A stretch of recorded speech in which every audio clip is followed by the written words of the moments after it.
മുനമ്പം സമരം ആരംഭിച്ചിട്ട് ഇന്ന് 150 ദിവസം തികയാണ്. ഒത്തിരി വേദനയോടുകൂടിയാണ് ഇന്നത്തെ ദിവസം ഇവിടെ ഈ സമരം ചെയ്യുന്ന അപ്പച്ചന്മാരോടും അമ്മച്ചിമാരോടും കൂടി ആയിരിക്കുവാനായിട്ട് സാധിച്ചത്.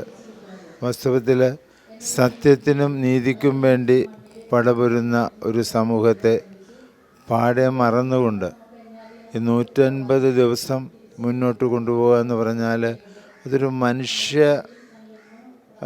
മനുഷ്യന് ചെയ്യാൻ സാധിക്കുന്ന ഒരു പ്രവൃത്തിയായിട്ട് പോലും തോന്നുന്നില്ല. കാരണം മാനുഷികമായിട്ട് പരസ്പരം മനുഷ്യനെ മനസ്സിലാക്കുവാനും സഹായിക്കുവാനും പ്രോത്സാഹിപ്പിക്കുവാനും വളർത്തുവാനുമെല്ലാമാണ് നമ്മൾ രാജ്യത്ത് ഓരോ സംഘടനക്കാരും രാഷ്ട്രീയക്കാരും എല്ലാവരും ശ്രമിക്കേണ്ടത്. പക്ഷേ ഇത് പൂർണ്ണമായിട്ടുള്ള ഒരു അവഗണന, അതായത് അവർ സ്വന്തം സ്ഥലമായിട്ട് വെച്ചുകൊണ്ടിരുന്ന് ടാക്സ് കൊടുത്ത് അങ്ങനെ സ്വന്തമായിട്ട് അനുഭവിച്ചിരുന്ന സ്ഥലത്ത് നിന്ന് ഒരു സുപ്രഭാതത്തിൽ മാറണമെന്ന് പറഞ്ഞാൽ ഇത് എവിടെ നടക്കുന്ന സംഭവമാണ്. അത് തെളിയിക്കാൻ വേണ്ടിയിട്ട് വേണമെങ്കിൽ സർക്കാർ തലത്തിൽ പലതും ചെയ്യാൻ സാധിക്കുമായിരിക്കും. പക്ഷേ സത്യവും നീതിയുമല്ലല്ലോ. നമ്മൾ സത്യത്തിനും നീതിക്കും വേണ്ടിയല്ല നിലകൊള്ളേണ്ടത്.